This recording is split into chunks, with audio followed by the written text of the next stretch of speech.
Stephen Pearl is with us, the associate head coach of those Auburn Tigers. They are unanimous number one in the country and have a midweek bye here. So a little rest for the Tigers. Welcome in, Coach. How are you today? We're muted. You're muted, Coach. Sorry. He's got baby. My bad. Doing well. You got baby. How you guys doing? You got baby brain. You been up late with a baby or something. I got baby duty this morning. Look at that. That is awesome. Oh, very good. That is so cool. Yeah, not to jinx it, being very, very good though. I know. Yeah. She is good. Can you just hold her up one more time so Taylor can edit out our audio a little bit later on, and she can put the Lion King in the theme right there? Yeah. I hope the wife's not in the room right now. Hey, you've talked about it. You're a numbers nerd. Dunaway just said it for the first time in the history of the Auburn program. You guys are unanimous number one. I mean, does that mean something to you? I mean, yeah, you guys talked about it. You know, BP always talks about making history, and that's just another, example of, making history at Auburn. To be a unanimous number one, team in the country. You talked about how many good teams there are this year that, you would expect there not to be a unanimous number one. I think the last time there was a unanimous number one was UConn last year at some point. It just speaks to the body of work that we put together. 10 quad one wins by January 18th. I think the SEC record is 10. I think the NCAA regular season record is 15. So, obviously it's special, and, it speaks volumes of the work these guys have done. But obviously, as you know, it only gets harder from here. Yeah, Tennessee coming to town college game day. So you Auburn fans at Neville early in the morning for the college game day, and then back at night for the contest with Tennessee as these two powerhouses meet up. Janai Broom, been very animated, leadership on the bench. Is he going to start practicing? Is he able to do things in practice, whether or not you make a game time decision or not? But is he starting to practice some?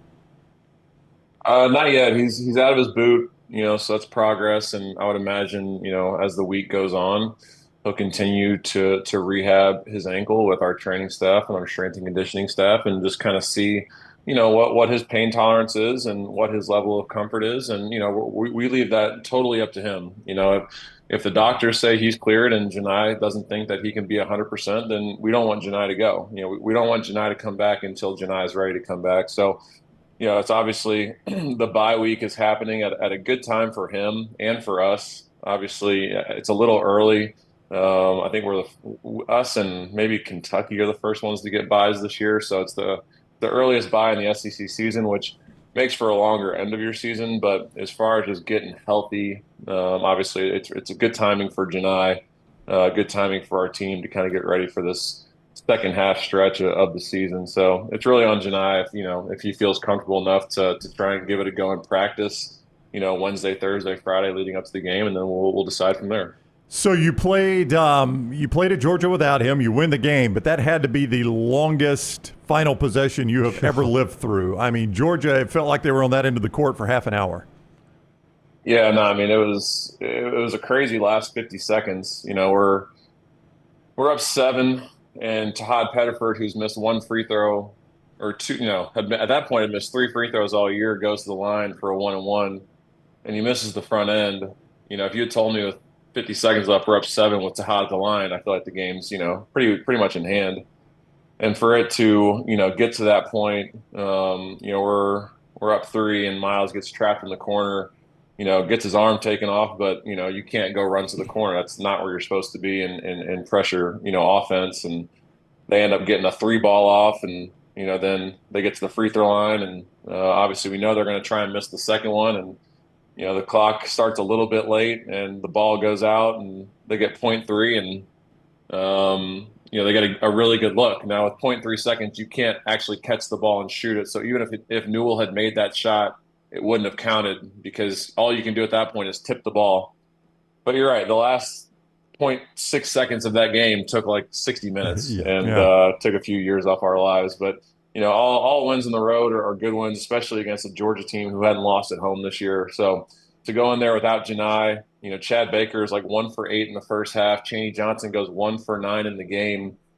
If you had told me that before the game, couple of those stats, I wouldn't have believed that we could go in there and win that game. But Tahaad Pettiford comes in and, just plays the way he plays and hits the shots that he hits. And then Jaheim Hudson coming off the bench, giving us some huge minutes at the 4 and the 5 spot, made some really, really, really big plays defensively. Just a great example of a kid that just stays right and stays ready and waits for his number to get called. And he comes in and essentially helps us win the game. You love to make fun of my age, so I'll point this out. You probably don't know the history, but even the 1972 U.S. Olympic team thought the clock was mismanaged at the end of the Georgia game there. That was a long 0.6 seconds. There's no doubt. Hey, from your vantage point, though, when LeFew let that thing go from the corner, on TV, it looked like that thing was down. He's a great shooter. Got a really clean look at it. And,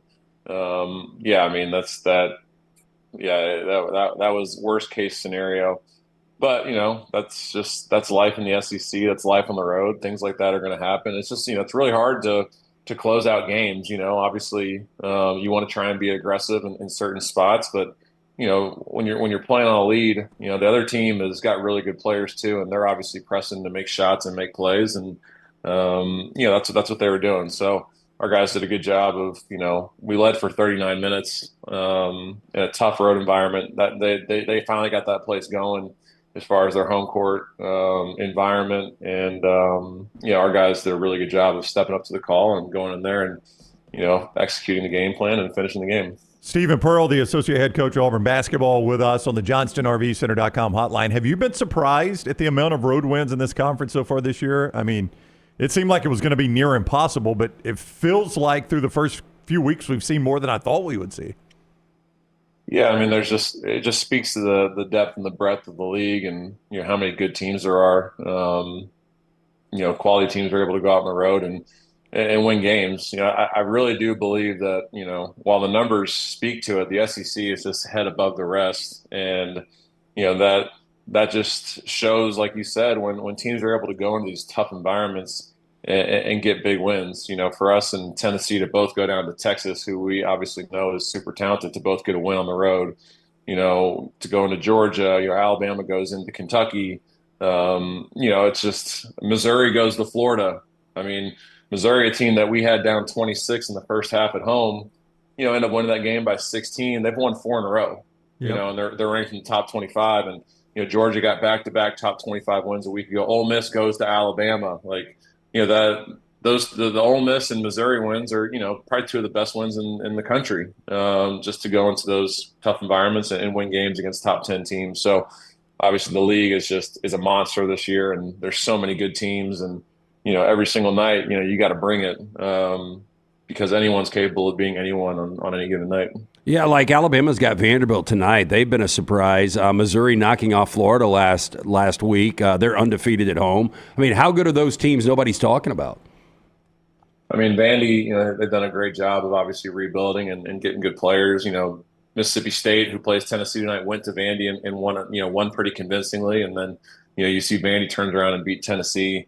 Missouri, we knew that Missouri was obviously super talented and had a lot of really good pieces and good players, and they've shown that to this point. So, it just speaks to what the, people predicted at the bottom of our league, how good they are. South Carolina, almost beats us at home, So, I mean, there's really no, 12 through 16 in our league.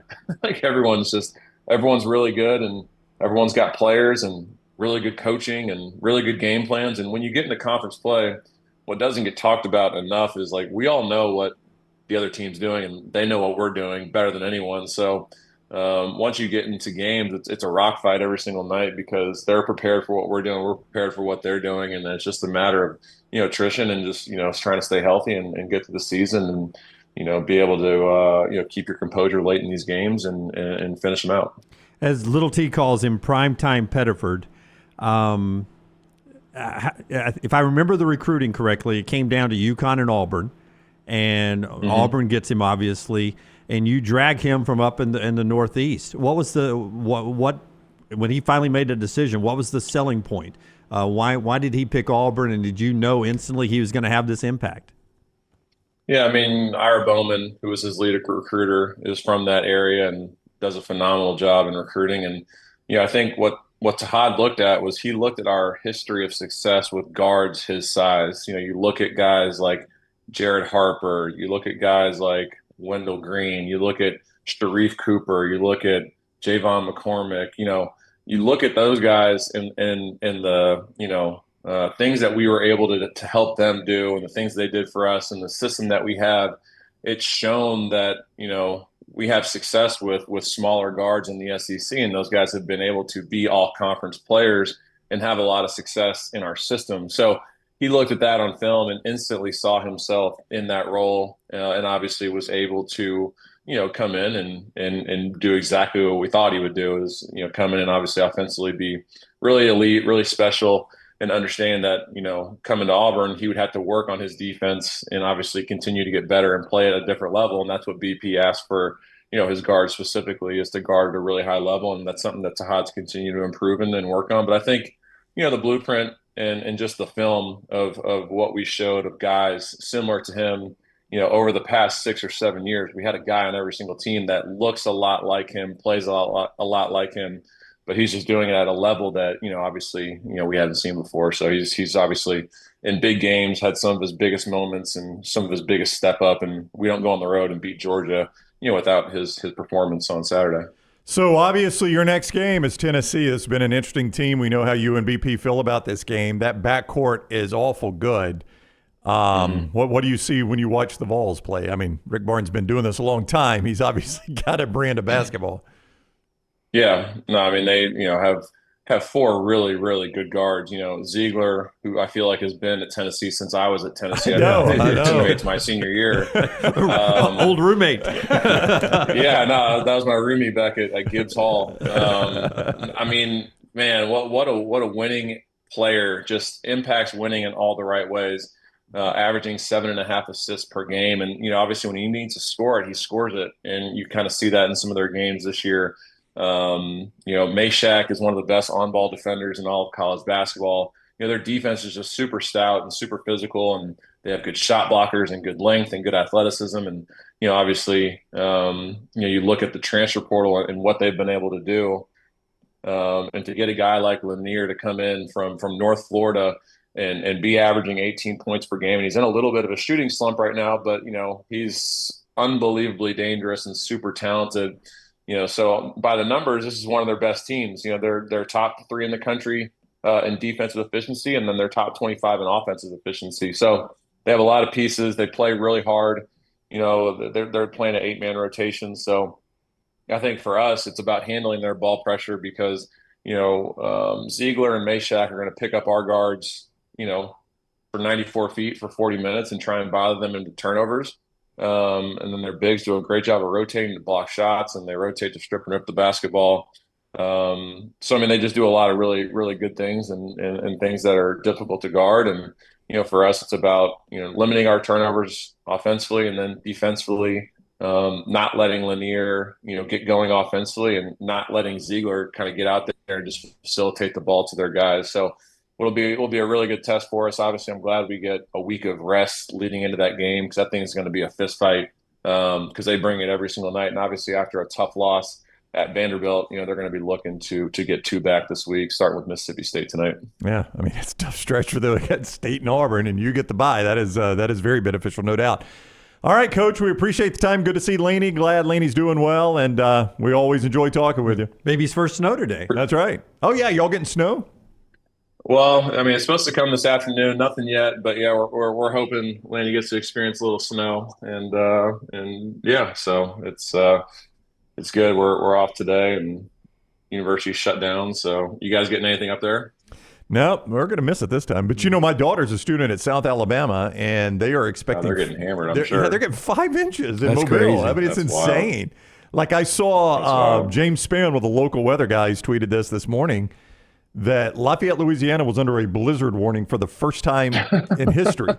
I mean, think about that for a second. Lafayette, Louisiana, a blizzard warning. It's insane. That's crazy. Yep. All right, Coach, thank you. Good to see you. All right, fellas. Appreciate you guys. War Eagle. All right, take care. That is Stephen Pearl, the associate head coach of the Auburn Tigers, with us at this time each week on the JohnstonRVCenter.com hotline.